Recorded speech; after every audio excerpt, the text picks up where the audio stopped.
Praise the Lord. እንግዲህ ዛሬም በድጋሚ ክፍል 14ን የጀመርነውን ስለ መለኮታዊ ልውውጥ ወይም ዲቫይን ኤክስቼንጅ ብለን የጀመርነውን ትምህርት ይዘን በድጋሚ ወደ እናንተ እንቀርባለን። ባለፈው በክፍል 13 ላይ ያነሳነው ነገር ነበረ። ኢየሱስ ክርስቶስ ነውራችንን ኦር ሀፍረታችንን ተሸክሞ የእርሱን ክብር ወራሾች አደረገን ብለን ስንነጋገር ነበረ እና በዚህ ሐሳብ ውስጥ ያየናቸው ነገሮች አሉ። ይሄንን ሐሳብ ስንጀምር ይሄንን ሐሳብ መነሻ አድርገን የተነሳንበት የመጽሐፍ ቅዱስ ክፍል የዕብራውያን ምዕራፍ 12 ቁጥር 1 እና 2ን በድጋሚ አነብላችኋለሁ። ጌታ ኢየሱስ ክርስቶስ አብዝቶ ይባርካችሁ።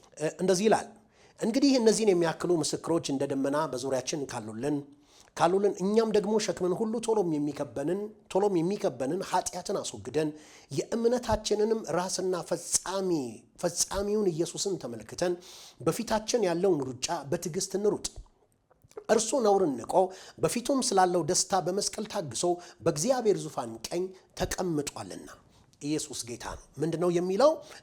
እርሱ ነውርን ንቆ፣ እንግሊዝኛው he endured shame ይላል። ነውርን ምን ብሎ ንቆ፣ ነውርን ንቆ በፊቱ ስላለው ደስታ በመስቀል ታግሶ በእግዚአብሔር ዙፋን ቀኝ ተቀምጧልና ብሎ ይናገራል። እንግዲህ ምን ማለት ነው ብለን ስንል ነውራችንን ተሸከመ ብለን ስንል ኦር ሀፍረታችንን ተሸከመ ብለን ስንል ምን እያልን ነው? ለምሳሌ መጽሐፍ ቅዱስ ምንድነው የሚለው? ስለ የመስቀል ሞትን ስታነቡ እስኪ መጽሐፍ ቅዱስ ላውጣና አንደኛ ቆሮንቶስ ላይ ሐዋርያው ጳውሎስ ቁጥር 18 ላይ ያለው ቃል አለ። የመስቀሉ ቃል ለሚጠፉት ሞኝነት፣ ለኛ ለምንድን ግን የእግዚአብሔር ኃይል ነውና። እንግዲህ ወደ ላይ ከፍ ብለን ስናነብ ይሄንን ክፍል ወደ ላይ ከፍ ብለን ስናነብ መስቀሉ አንድ ነገር ሆኗል። ስለ መስቀሉ በሚናገርበት ጊዜ አንዳንዶች በተለይ የግሪክ ሰዎች ምንድናቸው? ጥበብን የሚሹ ናቸው። የግሪክ ሰዎች ጥበብን የሚሹ ናቸው። አይሁዶች ደግሞ ምልክትን የሚፈልጉ ናቸው። ግን ኢየሱስን ወይ ደግሞ የተሰቀለውን ክርስቶስን እንሰብካለን ብሎ ሲናገር ሐዋርያው ጳውሎስ ያሳየውና የተናገረው ነገር ምንድነው ብለን ስንል ያ በመስቀል የሞተው በመስቀል የተቀጣው ሰዎች መጽሐፍ ሲናገር ምንድነው የሚለው? እርሱ ስለ ኃጢአታችን ቆሰለ፣ ስለ መተላለፋችን ደቀቀ፣ በእርሱ ቁስል እኛ ተፈወስን፣ እኛ ግን በእግዚአብሔር እንደተቀሰፈ እንደተቸገረም ነገር ቆጠር ነው አለ ኢሳይያስ። እሱ አልፎ በሚሰጥበት ጊዜና ኢንዲዩር ያደረገው ነገር ምንድን ነው? ለምሳሌ አንድ ነገር ልንገራቸው። ሮማውያን የመስቀልን ቅጣት በሚያመጡበት ጊዜ የመስቀል ቅጣት እጅግ ከባድ የሚያደርገው ነገር ምንድን ነው? ለምሳሌ ዋና ፐርፐዙ ምንድን ነው ብለን ስንል በመስቀል ቅጣት የሚቀጣው ሰው አንደኛ ምንም አይነት ዲግኒቲ፣ ምንም አይነት ክብር፣ ምንም አይነት ነገር የኔ ብሎ የሚለው ነገር እንዳይኖር አላፊ አግዳሚ ሁሉ እንዲያየውና እንዲሰድበው እንዲዘብትበት ምን ያደርጉታል ማለት ነው? ከፍ ባለ ቦታ ላይ ምን ያደርጉታል? ያንን ወንጀለኛ ተብሎ የተባለውን ያንን ጥፋተኛ ተብሎ የተባለውን የመስቀል ፍርድ የተፈረደበትን ያንን ሰው ምን ያደርጉታል? ይሰቅሉታል። በአደባባይ ምን ያደርጉታል? ይሰቅሉታል። ጎልጎታንም ስንመለከት እጅግ ከፍ ያለና ከከተማ ሁሉ ምን ሊያደርጉት ሊታይ የሚችል ቦታ ነው። እኔና እናንተ ይውላችሁ ኢየሱስ ክርስቶስ በመስቀል ታግሶ ብሎ ሲናገር ምን ማለት ነው ብለን ስንል አልፎ ከተሰጠበት ጊዜ ጀምሮ በሄደባቸው ቦታዎች ሁሉ በወሰዱት ቦታዎች ሁሉ ኢየሱስ ክርስቶስ ተሰድቧል፣ ተገርፏል፣ በጥፊ መተውታል፣ ቀልደውበታል። ንጉሥ ሆይ እስኪ ብለው የሾክ አክሊል አድርገው ቀይ ጃኑም አልብሰው የተለያየ አይነት ነገር ምን ብለውታል? አንዳንድ ጊዜ አይኑ ፊቱን ሸፍነው ደግሞ በጥፊ እየመቱ ደግሞ የመታህ ማን ነው እስኪ ትንቢትን ተናገር እያሉ ይሄን ሁሉ ምን አድርገውታል።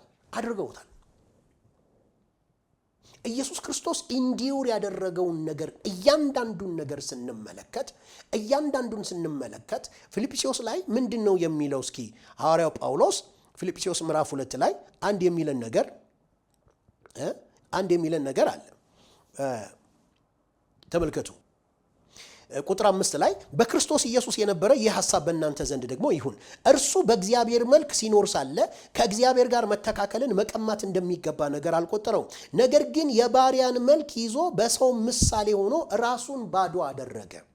ወገኖች ሆይ በእግዚአብሔር መልክ ሲኖር ሳለ በዛ ክብር፣ በዛ ግሎሪ፣ በዛ ስፕሌንደር ውስጥ በዛ አይነት ሁኔታ ውስጥ እያለ በነበረበት ሁኔታ ውስጥ እያለ ያንን ክብሩን ትቶ ክብሩን አስቀምጦ እግዚአብሔር አምላክ ልጁ ኢየሱስ ክርስቶስን ስለ ብዙዎች ኃጢአትና በደል ምትክ ሆኖ ይሞት ዘንድ ቅጣታቸውን ይቀጣ ዘንድ እግዚአብሔር ወደዚህ ምድር ሲልከው መጽሐፍ ምንድነው የሚነግረን? ነገር ግን የባሪያን መልክ ይዞ አምላክ እንዴት ሰው ሊሆን ቻለ?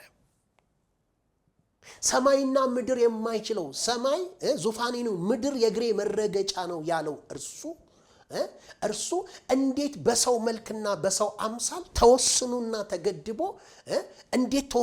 ተገድቦ በአንድ አይሁዳዊ አካልና ስጋ ውስጥ ሊገለጥ ቻለ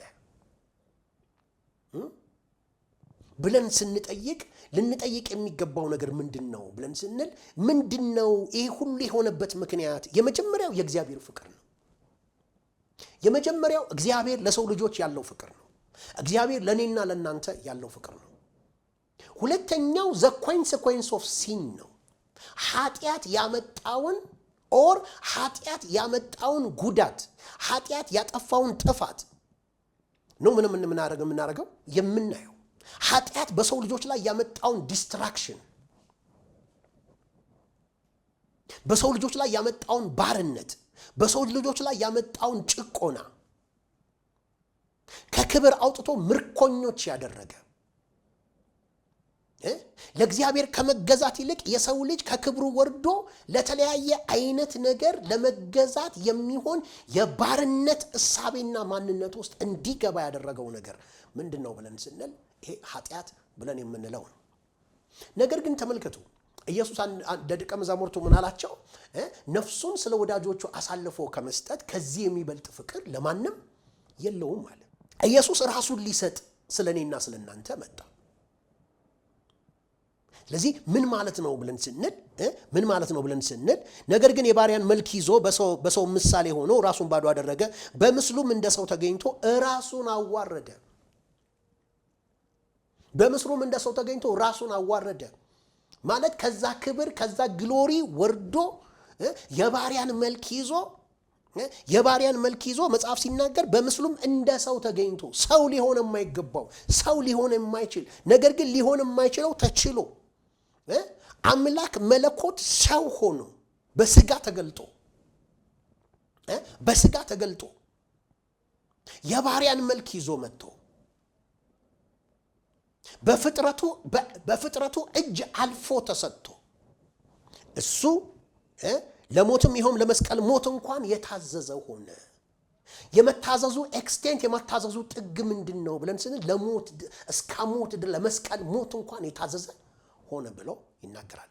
ቀደም እንዳልኳችሁ አይሁዳውያን ሮማውያን ይሄንን ቅጣት በሚቀጡበት ጊዜ የገዛ ህዝቡ ሪጀክት ባደረገው ጊዜ አንፈልግህም፣ መሲሐችን አይደለህም፣ ንጉሳችን አይደለህም፣ አስወግደው ስቀለው እያሉ በሚሉበት ጊዜ ላይ ኢየሱስ ምንም ያለው ነገር የለም። ግን ምንድነው ብለን ስንል መገፋታችንን፣ መናቃችንን፣ መጣላችንን፣ መዋረዳችንን ኢየሱስ ክርስቶስ ምትክ ሆኖ የኔና የናንተን ቦታ ምን ለማድረግ ለመውሰድ ወዶና ፈቅዶ የመጣው ነገር ነው። ምንም እንኳን የሰው ልጆች አሳልፎ በመስጠት ውስጥ ቢተባበሩ፣ ለሞት አሳልፎ በመስጠት ውስጥ ቢተባበሩ፣ ይህን ሁሉ ቢያደርጉም ነገር ግን መጽሐፍ ቅዱስ ስለ አርነታችን ስለ ደህንነታችን ሊከፈል የሚገባው ዋጋ ያ እንደነበረ ማወቅ መቻል አለብን። ስለዚህ ምንድነው ብለን ስንል ያን ሁሉ ከተደረገበት በኋላ ነፍሱ እስክትወጣ ድረስ እዛ መስቀል ላይ ምን ይደረጋል? ይሰቀላል። እዛ መስቀል ላይ ይሰቀላል። አንዳንዶቹ 2 ቀን 3 ቀንም ሊወስድባቸው ይችላል።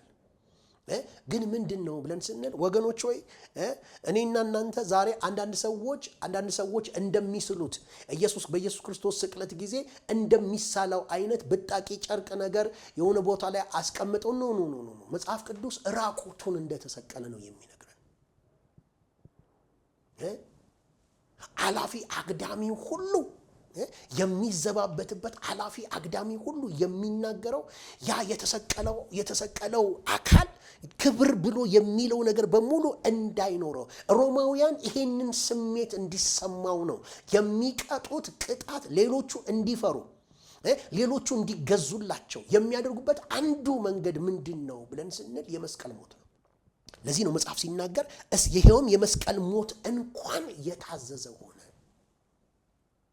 His obedience to fulfill the will of his father የአባቱን ፈቃድ ለመፈጸም የሄደበት መንገድ እዚህ ድረስ እንደሆነ ማወቅ መቻል አለብን። ስለዚህ በመስቀል ላይ አንድ ሰው ሊሆንበት የማይገባውን ታላቅ ኀፍረት ኢየሱስ ክርስቶስ ምን አድርጓል? ወስዷል። የተወሰኑ ፖይንቶችን እንመልከት ቶሎ ልብሱን ገፎ በአደባባይ ራቁቱን እንዲሆን ምን አድርገውታል። ዮሐንስ ወንጌል ምዕራፍ 19 ቁጥር 23 ምን ማድረግ አለብን?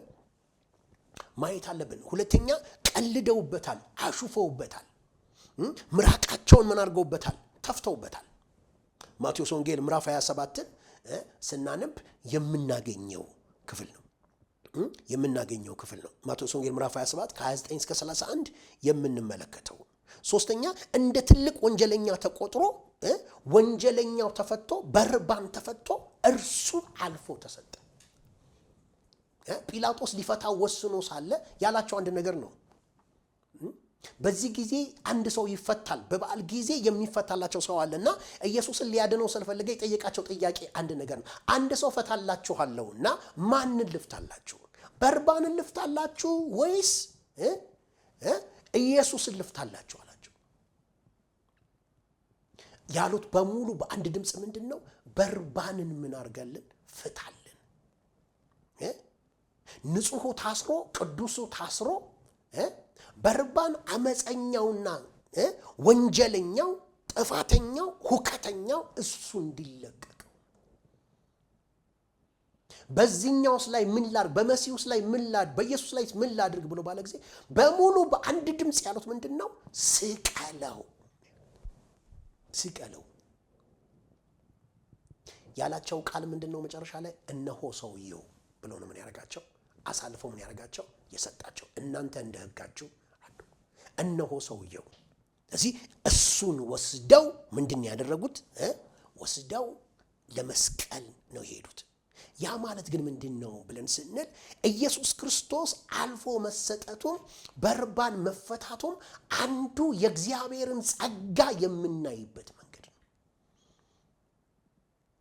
በርባን ሲፈታ የተፈታበት ምክንያት መንፈሳዊ እንደምታው ምንድነው ብለን ስንል ስለ በርባን ኃጢአት፣ ስለ በርባን በደል፣ ስለ በርባን መተላለፍ የተያዘ አለ። ስለዚህ በርባን ምን አረገ? ተለቀቀ።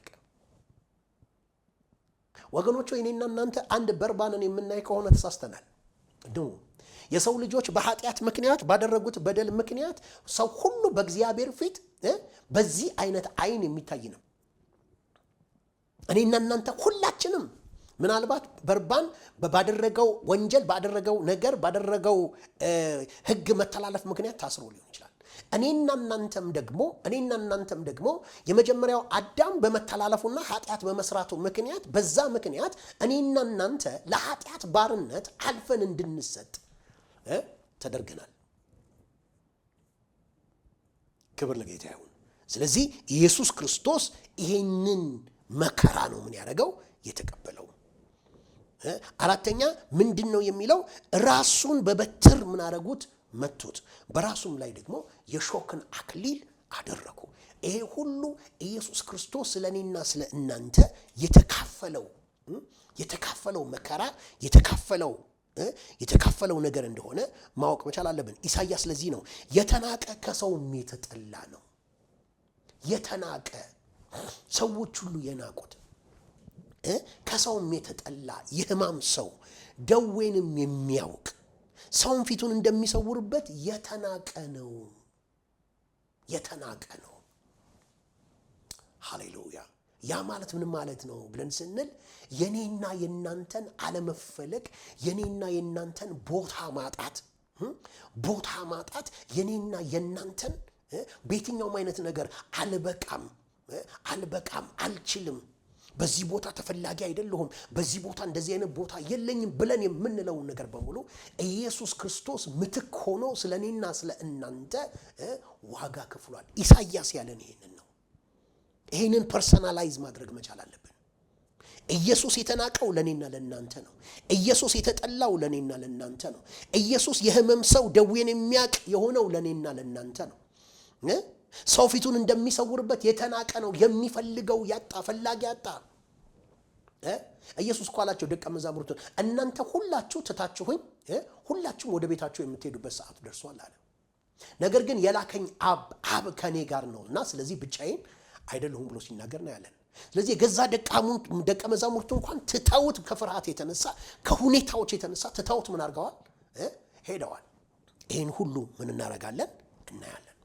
ታዲያ በመስቀሉ ላይ በመለኮታዊ ልውውጥ የተካሄደው ነገር ምንድን ነው ብለን ስንል አንደኛ ኢየሱስ ኃጢአታችንን ወስዶ የእርሱን ጽድቅ ወራሾች እንድንሆን አድርጎናል። ኢየሱስ ጌታ ነው። ስለዚህ መለኮታዊ ልውውጡ ዲቫይን ኤክስቼንጁ ምንድን ነው ብለን ስንል የኔን ኃጢአት፣ የኔን ፊልዚነስ፣ የኔን አለመብቃት ወስዶ በራሱ ላይ አድርጎ የእርሱን ጽድቅ ወራሽ እንድሆን አደረገኝ። ሃሌሉያ። የኔን ቦታ እሱ ምን አረገ? ወሰደ። የእርሱን ቦታ ምን አረግ ዘንድ? አገኝ ዘንድ። በኃጢአት ምክንያት የመጣውን እርግማን ወስዶ የእርሱን በረከት ወራሽ እንድሆን አደረገኝ። በኃጢአት ምክንያት የመጣውን ዲፕራይቭድ የሆንኩትን ያጣሁትን ነገር በሙሉ ወስዶ ሃሌሉያ በአብርሃም በረከት በኩል ደግሞ የእግዚአብሔርን በረከት ወራሽ እንድሆን ምን አድርጎኛል። ገላትያ ምዕራፍ 3 ከቁጥር 13 እስከ 14። ሶስተኛ ነውራችንን ወስዶ የእርሱን ክብር ወራሽ አድርጎናል። ሃሌሉያ። የእርሱን ክብር ወራሽ አድርጎናል። ዮሐንስ ወንጌል ምዕራፍ 17 ከቁጥር 22 ይሄንን ክፍል ላንብብላችሁ። ዮሐንስ ወንጌል ምዕራፍ 17 ዮሐንስ እንደዚህ ይላል ከቁጥር 22 ጀምሮ እኛም አንድ እንደሆንን አንድ ይሆኑ ዘንድ እኔም በእነርሱ አንተም በእኔ ስትሆን በአንድ ፍጹማን እንዲሆኑ የሰጠኸኝን ክብር እኔ እሰጣቸዋለሁ አይደለም ያለው። ፊውቸር ቴንስ አልቀጠረም፣ ስለ ወደፊት አልቀጠረም። ያለው ነገር ምንድነው? I have given them my glory። የሰጠኸኝን ክብር እኔ ምን ብያቸዋለሁ? ሰጥቻቸዋለሁ። የሰጠኸኝን ክብር እኔ ምን ብያቸዋለሁ? ሰጥቻቸዋለሁ። እንዲሁም ዓለም አንተ እንደላከኝ በወደድከኝም መጠን እነርሱ እንደወደድካቸው ያውቃሉ። እንዲሁም ዓለም አንተ እንደላከኝ በወደድከኝም መጠን እነርሱን እንደወደድካቸው ያውቃሉ። ያ ማለት እንደሆነ ታውቃላችሁ። በክርስቶስ ኢየሱስ መስቀል በኩል እግዚአብሔር አንድያ ልጁን በወደደበት ልክ ነው እያንዳንዳችንን እግዚአብሔር የወደደን። ሃሌሉያ። ጳውሎስ በሮሜ መጽሐፉ ላይ ያለው ይሄንን ነው። እግዚአብሔር አንድያ ልጁን ስለ ኃጢአታችንና ስለ በደላችን አሳልፎ በመስጠቱ በዚህ የራሱ ለኛ ያለውን የራሱን ፍቅር ያሳያል። ኢየሱስ ጌታ ነው። ቀጠልና አባት ሆይ ዓለም ሳይፈጠር ስለወደድከኝ የሰጠኸኝን ክብሬን እንዲያዩ እኔ ባለሁበት የሰጠኸኝን እነርሱ ደግሞ ከኔ ጋር የሆኑ ዘንድ እወዳለሁኝ አለ። ኢየሱስ ጌታ ነው። this is the glory። ኢየሱስ ምን ያደረገው? ተካፋዮች እንድንሆን ያደረገው። ሃሌሉያ። ኢየሱስ ያድናል። ቶሎ ብለን ክብር ማለት ታዲያ ምን ማለት ነው? ክብር ብለን ስንል ክብሩን ሰጠን ብለን እንላለን። ይሄ ክብር ወይ ደግሞ ግሎሪ የሚለው እንግሊዘኛው ምን ብሎ ይለዋል? ኦነር ብሎ ይለዋል፣ ስፕሌንደር ብሎ ይለዋል፣ ብራይትነስ ይለዋል፣ ኦር ግሬትነስ ብሎ ምን ያስቀምጠዋል። ደግሞ በዕብራይስጥ ደግሞ ካቦድ ይለዋል። ይሄን ክብርን ካቦድ ብሎ ይለዋል። ካቦድን ደግሞ ዌይት፣ ሄቪነስ ኤንድ ሲግኒፊካንስ ብሎ ይለዋል። ስለዚህ ካቦድ ማለት ከምን ጋር? ከክብደት ጋር ዌይት ይለዋል። ከክብደት ጋር እንዲሁም ደግሞ ሲግኒፊካንስ ወይ ደግሞ ከአስፈላጊነት ጋር ያስቀምጠዋል። የግሪኩ ዶክሳ የሚለው ቃል ደግሞ ምን ብሎ ይለዋል? ሆነር ብሎ ይለዋል። ስለ ክብር ያወራል። ማጅስቲ ብሎ ይለዋል። ስለ ንግስና፣ ስለ ልዕልና ያወራል። ከዛ ራዲያንስ ብሎ ምን ያደርጋል? ይናገራል። ራዲያንስ ማለት ነው ክብርን ኤግዚዩም ማድረግ ማንጸባረቅን ሁሉ ምንም ያደርግ ነው የሚያሳይ ነው። ታዲያ ይሄ ማለት ምን ማለት ነው ብለን ስንል ክብር ማለት እነዚህን ሁሉ ትርጉም የያዘ ሲሆን በአጭሩ የእግዚአብሔር ህልውና ክብደትና የእርሱን የታላቅነቱን ውበት ምን የሚያደርግ ነው? የሚያጠቃልል ነው። ክብር ለጌታ ይሁን። ስለዚህ እግዚአብሔር ይህንን ክብር ተካፋዮች እንድንሆን ነው ያደረገን። በክርስቶስ ኢየሱስ በኩል ኃጢአትና እርግማን፣ ሪፕሮች፣ እነዚህ ሁሉ ተቀባይነት ማጣት፣ እነዚህ ሁሉ የመጡትን ኢየሱስ ለራሱ አድርጎ ለራሱ ወስዶ በምትኩ ምኑን? ክብሩን ወራሾች እንድንሆን አደረገን። የእግዚአብሔር ክብር የእርሱን ማንነት፣ ክብሩን፣ ኃይሉን፣ ታላቅነት መገለጥን የሚያመለክት ነው ብሎ ይናገራል። ዘጸአት 24 ቁጥር 17 ላይ በተራራው ራስ ላይ በእስራኤል ልጆች ፊት የእግዚአብሔር ክብር መታየት እንደሚቃጠል እሳት ነበረ ብሎ ይላል። የእግዚአብሔር ክብር እንደሚቃጠል እሳት ነበረ። ሲመለከቱት the glory of God like a burning fire እንደነበረ ምን ያደርጋል? ይመለከታል። ሃሌሉያ! ይህንን ነው የሚናገረው እግዚአብሔር ለሙሴ በተገለጠበት ጊዜ። እንግዲህ እኔና እናንተ ኢየሱስ ይህንን ክብር ሲያወርሰን ይህ ማለት የእርሱን ክብር፣ ማዕረግ፣ ውበትና የህልውናውን መገኘት በእኛ ውስጥ እንዲያርፍና እንዲገለጥ ስለሚፈልግ ነው። ሃሌሉያ! ስለዚህ ምን ማለት ነው ብለን ስንል እኔና እናንተ እንድንገልጠው እንድናሳየው የተገባ ነገር እንዳለ ማየት መቻል አለብን። አንደኛ ዮሐንስ ምዕራፍ 3 ላይ አንድ ቃል ዮሐንስ ይናገራል። እንደዚህ ይላል ቁጥር 1 ላይ የእግዚአብሔር ልጆች ተብለን ልንጠራ አብ እንዴት ያለውን ፍቅሩን እንደሰጠን እዩ እንዲሁም ነን። ወገኖች ምን አለ? የእግዚአብሔር ልጆች ተብለን ልንጠራ። ሃሌሉያ! ምን ማለት ነው ብለን ስንል ለምሳሌ አንድ ጥሩ ውጤት ያመጣ ልጅ ያለው ወይ በማዕረግ የተመረቀ በወርቅ የተመረቀ ዋንጫ ሲወስድ የሚታይ ልጅ ያለው አባት በዙሪያው ላሉ ሰዎች የሚለው እኮ that's my son ያ የኔ ልጅ ነው። ምን ማለት ነው ብለን ስንል ብራግ የሚያደርግበት በልጁ የሚመካበት ያኮ የኔ ልጅ ነው ብሎ የሚልበት ነው። ሃሌሉያ! ስለዚህ መጽሐፍ ሲነግረን ምን አለ? አሁንም እናንተ አለ በክርስቶስ ያለነው እኔና እናንተ በክርስቶስ በዳግም ውልደት አዲስ ፍጥረት የሆነው እኔና እናንተ ኢየሱስ ያድናል። ዓለም የሚለንን አይደለንም ብለን ስንል ምክንያቱም ቃሉ ያለንን ስለምናውቅ ነው። እግዚአብሔር በመጽሐፉ በኩል የተናገረንን ምን ስለምናውቅ ነው። እናንተ አዲስ ፍጥረቶች ናችሁ። በክርስቶስ ኢየሱስ ደም ጸድቃችኋል። በክርስቶስ ኢየሱስ ደም ወደ እርሱ ቀርባችኋል። የእግዚአብሔር ልጆች ተደርጋችኋል። ጽድቁን፣ ክብሩን ወራሾች ተደርጋችኋል። ልጆች ሆናችኋል። ስልጣን ተሰጥቷችኋል ብሎ ሲለን የሚለንን ነገር በክርስቶስ ኢየሱስ ያገኘናቸውን እነዚህን በረከቶችና እነዚህን ያገኘናቸውን ነገሮች ምን ስለመናገር ነው? ስለምናውቅና ስለምንረዳ ነው። ለዚህ ነው ዮሐንስ ምን አለ? የእግዚአብሔር ልጆች ተብለን ልንጠራ አብ እንዴት ያለውን ፍቅሩን እንደሰጠን እንዲሁም ነን። ሃሌሉያ! ያ ማለት ነው እኔና እናንተ በዚህ ምድር ላይ አሁንና ባለንበት በየትኛውም ቦታ እኔና እናንተ የእግዚአብሔር ልጆች ነን። ሃሌሉያ! የእግዚአብሔር ልጆች ነን። የክብሩና የማንነቱ መገለጫዎች ነን።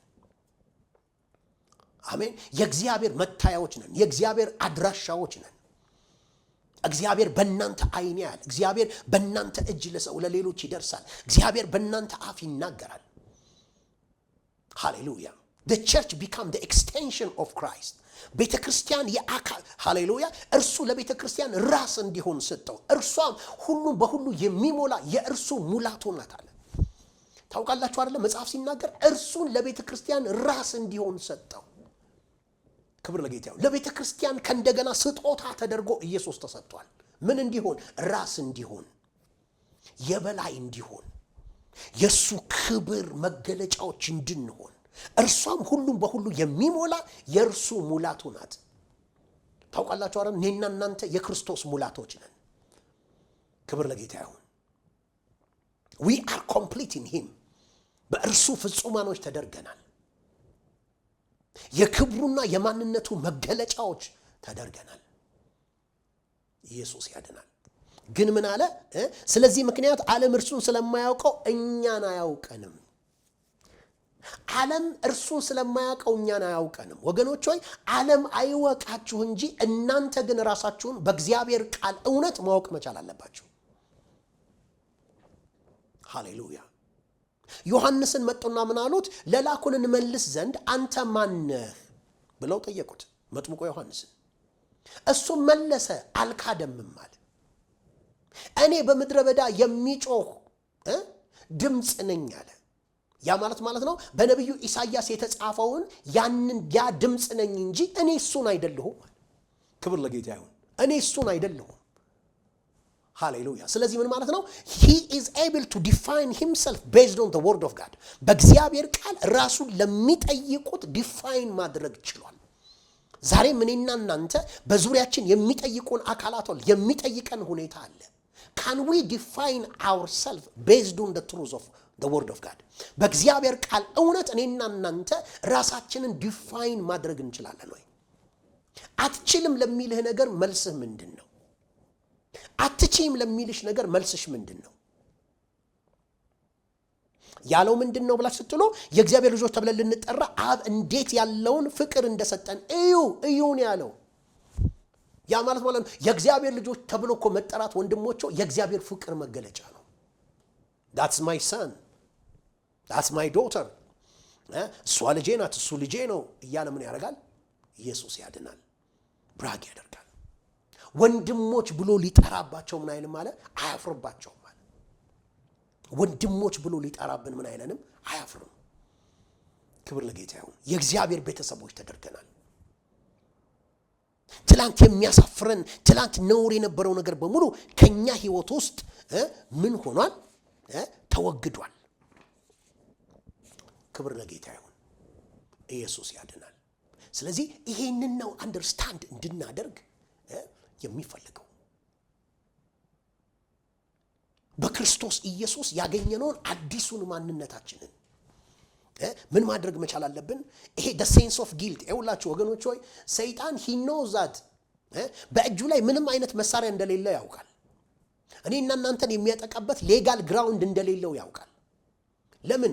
አለቅነትና ስልጣናት ምን ብሏል? ገፎ አለቅነትና ስልጣናቱ ተገፏል። በእኔና በእናንተ ላይ ሊያደርግ የሚችልበት የነበረው ሌጋል ራይቱን ምን አጥቷል? በአዲስ ኪዳን የተባልነው ለዲያብሎስ እድል ፈንታ አትስጡት ነው ያለው። ዶንት ጊቭ ሂም ኤ ግራውንድ ነው ያለው። ኢየሱስ ጌታ ነው። ያ ማለት ነው ብለን ስንል በተሰጠን አውቶሪቲ፣ በተሰጠን የልጅነት ስልጣን፣ በተሰጠን ነገር ምን ማድረግ እንችላለን ማለት ነው? ገዢዎች ሆነን መኖር እንችላለን። በእምነትና በገዢነት በተሰጠን ስልጣን ኢየሱስ ጌታ ነው። በየትኛውም በጨለማ ኃይልና ጉልበት ላይ የበላይ ሆነን መመላለስ እንችላለን። ሃሌሉያ። የበላይ ለመሆን አይደለም የምንጥረው፣ ኖ በጥረት የሚመጣ አይደለም። but we accept his lordship over our life። ነገር ግን እኔና እናንተ የክርስቶስ ኢየሱስን ጌትነት ተቀብለናል። እርሱ ብቻ አይደለም፣ መጽሐፍ ሲናገር የክብር ተስፋ ያለው ክርስቶስ በእናንተ ውስጥ መሆኑ ነው አለ። ሚስጥሩ ይሄ ነው፣ የክብር ተስፋ ያለው ክርስቶስ። the one who had the hope of glory, he lives in me። በእኔ ውስጥ የክብር ተስፋ ያለው ክርስቶስ ይኖራል። ኢየሱስ ጌታ ነው። ተራ ሰው አይደለሁም ብለን የምንለው because of ከክራይስት የተነሳ ነው። ክርስቶስ ካደረገልን፣ ከሰራልን፣ ካከናወነልን ነገር የተነሳ ነው። በተከፈለልን ዋጋ በአርነትና በድል በክብር ለመመላለስ we have to know from the word of God። በእግዚአብሔር ቃል እውነት አይደንቲቲያችንን ዲፋይን ማድረግ መቻል አለብን። ማን እንደሆነን ምን ማድረግ መቻል አለብን? በቃሉ እውነት ምን ማድረግ መቻል አለብን? መረዳት መቻል አለብን። ያኔ ነው እኔና እናንተ እውነተኛ የሆነውን በክርስቶስ የሆነውን ይሄንን ሀፍረትን ጊልትን አስወግደን በክርስቶስ የሆነውን እውነተኛ ጄኒውን የሆነውን አርነትን ጄኒውን የሆነውን ነፃነትን መለማመድ የምንችለው። ሃሌሉያ። በወደደን በእርሱ ከአሸናፊዎች እንበልጣለን። ክብር ለጌታ ይሁን። የጠራን እርሱ ከሁሉ በላይ ነው። ልጆች ያደረገን እርሱ ከሁሉ በላይ ነው። በእግዚአብሔር በሚጠራበት ስም የጠራን እርሱ ከሁሉ በላይ ነው። ከጨለማ በላይ ነው። ከሞት በላይ ነው። ከፍርሃት በላይ ነው። ከበሽታ በላይ ነው። ከእርግማን በላይ ነው። ኢየሱስ ያድናል። ስለዚህ እርግማናችንን፣ በደላችንን፣ መተላለፋችንን፣ ነውራችንን ወስዶ የእርሱን ክብር ተካፋዮች እንድንሆን አድርጎናል። ሃሌሉያ። ክብር ሁሉ ለጌታ ይሁን። እንግዲህ ሰዓት ስለገደበኝ ይሄንን ሐሳቤን በሚቀጥለው ደግሞ በክፍል 15 ተመልሼ የተወሰነ ሐሳብ በዚህ ዙሪያ ላይ እናገራለሁኝ። ጊዜያችሁን ሰጥታችሁ ስለሰማችሁኝ ጌታ ኢየሱስ ክርስቶስ አብዝቶ ይባርካችሁ። እኔ መጋቢ ሳምሶን ሙልጌታ ከዚህ ከኢግልስ ማውንቴን ኢንተርናሽናል ጎስፕል ሚኒስትሪ የሚዲያ አገልግሎት እያዘጋጀንላችሁ የምንቀርበውን የትምህርት አገልግሎት የዛሬውን ክፍል በዚህ ላይ እንጨርሳለን። ጊዜያችሁን ሰጥታችሁ ስለሰማችሁኝ በጣም አከብራችኋለሁ፣ ወዳችኋለሁ። ጌታ ኢየሱስ ክርስቶስ ባላችሁበት ስፍራ ይባርካችሁ። ተባረኩ። ሻሎም